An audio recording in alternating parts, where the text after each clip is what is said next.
The dimensions of the Earth and Moon are in relationship to each other, forming a golden triangle.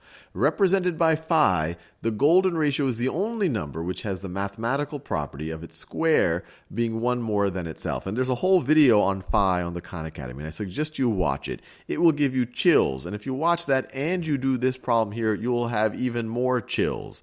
But let's just try to tackle this problem.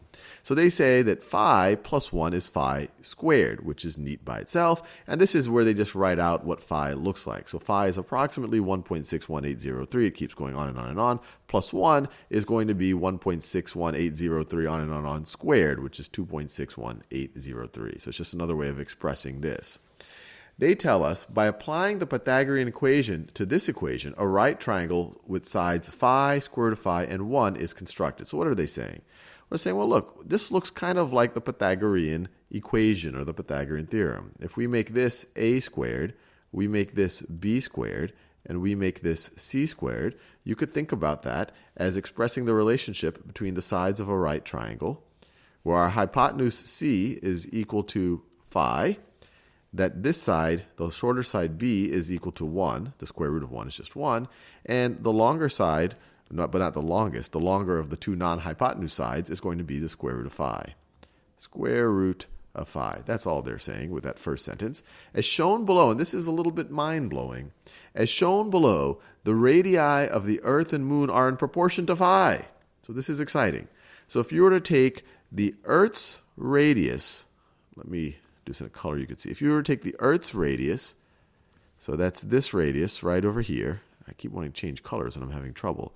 So if you were to take the Earth's radius and add it to the Moon's radius, the sum of those two radii, the ratio of that sum to Earth's radii is square root of phi. And that just makes you think about the universe a little bit. You should just pause that video and ponder. I mean, who cares about this actual question? Well, we should answer the question as well. But that's kind of eerie because this shows up. This isn't the only place this shows up. This shows up throughout nature and throughout mathematics. It's just a fascinating number for a whole set of reasons.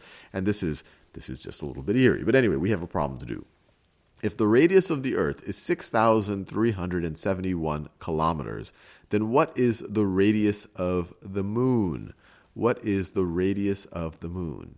So let's actually redraw this triangle here, but let's draw it in terms of kilometers. Right over here, it's the measurements are in terms of Earth radii.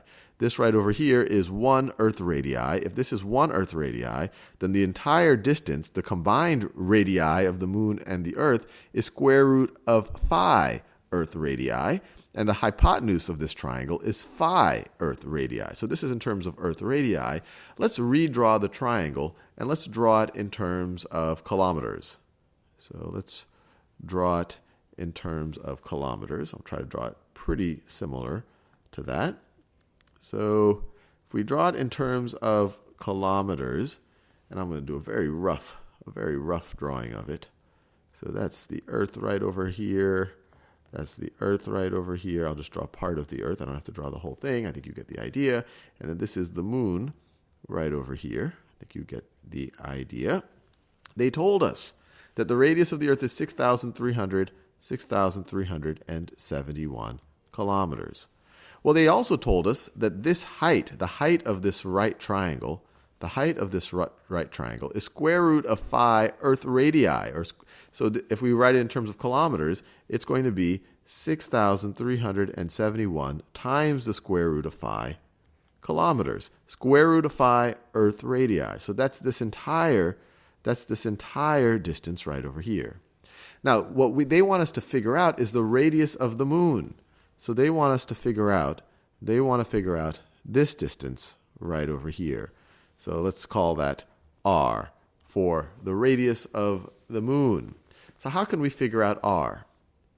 Well, we also know what this segment is. This segment, which I will do in green, is also the radius of the Earth. The Earth is, well, it's roughly a sphere. So we could say that this distance right over here is also, so that is also 6,371 kilometers. So this actually breaks down to a fairly simple problem. The combined radii, we can write it in two different ways. We could write it as the radius of the Moon plus the radius of the Earth, which is 6,371 kilometers. And we're just assumed that everything we're doing is in kilometers now.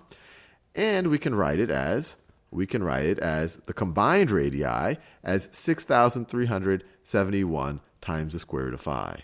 6,371 times the square root of phi. Once again, the combined radii is square root of phi times the length of the Earth's radius. So here we just have it in terms of Earth radii. Here we have it in terms of kilometers. This is the Earth's radius. You multiply that times square root of phi. You get the combined radius. Well, now we just have to solve for r. We could subtract 6,371 from both sides, and we get r is equal to 6,371 times the square root of phi minus 6,371. And if we want, we could factor a 6,371 from both of those terms, and we would get r is equal to 6,371 times square root of phi minus 1. Square root of phi minus 1, and we are done. And this is still pretty neat and pretty cool.